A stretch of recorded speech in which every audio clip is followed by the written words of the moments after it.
আর এবার সিভিল ডিফেন্সের কর্মীদের প্রশিক্ষণ চায় রাজ্য। আরো একবার আপনাদেরকে জানাই, সিভিল ডিফেন্সের কর্মীদের প্রশিক্ষণ চায় রাজ্য।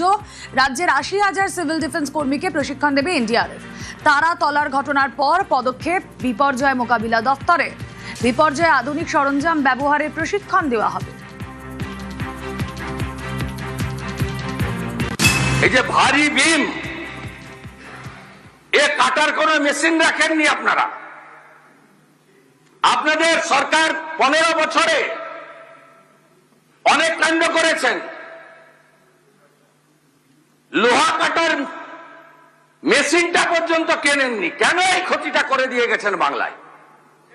কোন আধুনিক যন্ত্রপাতি নেই, কোন পেশাদার টিম নেই। রাজ্যে সিভিল ডিফেন্সের ভলেন্টিয়ারদের এবার প্রশিক্ষণ দেবে এনডিআরএফ।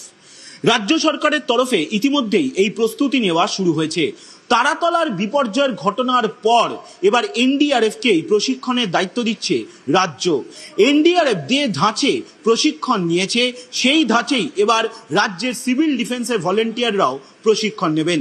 বর্তমানে প্রত্যেকটি জেলা মিলিয়ে প্রায় ৭ থেকে ৮ হাজার সিভিল ডিফেন্সের ভলেন্টিয়ার রয়েছে রাজ্যে, যারা বিভিন্ন সময় কলকাতা সহ জেলায় জেলায় বিপর্যয় হলে তারা পরিস্থিতির সামাল দেন।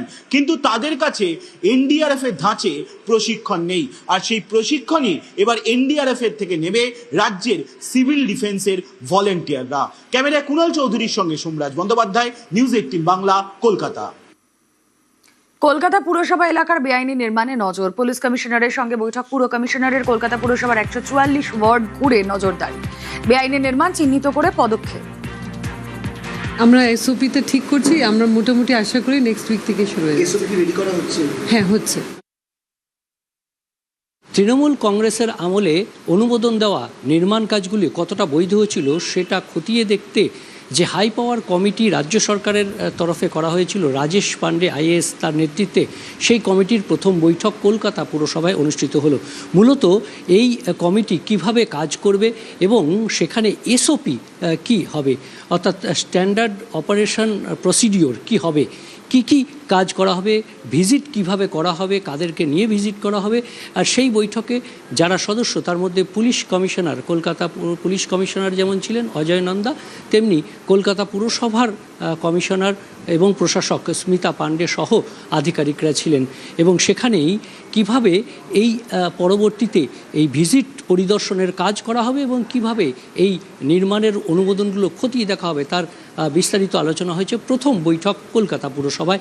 রাজ্য সরকারের নির্দেশিকার পর কাজ শুরু করে দিলেন যারা এই হাই পাওয়ার কমিটিতে রয়েছেন। ক্যামেরায় রাজীব সিংয়ের সঙ্গে বিশ্বজিৎ, নিউজ 18 বাংলা। তারাতলায় বেনিয়মের গোডাউনে বিপর্যয়, আর সেখানে ধ্বংসস্তূপে চাপা পড়ে 15 জনেরই মৃত্যু। হাই পাওয়ার তদন্ত কমিটি গঠন। মুখ্যমন্ত্রী আজ ঘটনাস্থলে পৌঁছে যান পুলিশ কমিশনার অজয় নন্দা।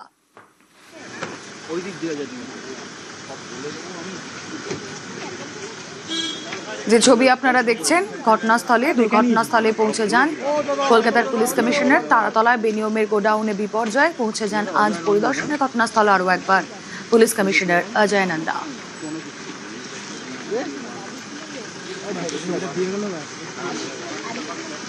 সব এরিয়া ক্লিয়ার হয়ে গেছে বিভিন্ন জায়গা থেকে। আর কোনো ডেড বডি আছে কিনা এটা নিয়ে খুবই অল্প সংশয় আছে, একটু সংশয় আছে। টোটাল নাম্বার করছি, এমনি কোনো ফাউল স্মেল আসছে না।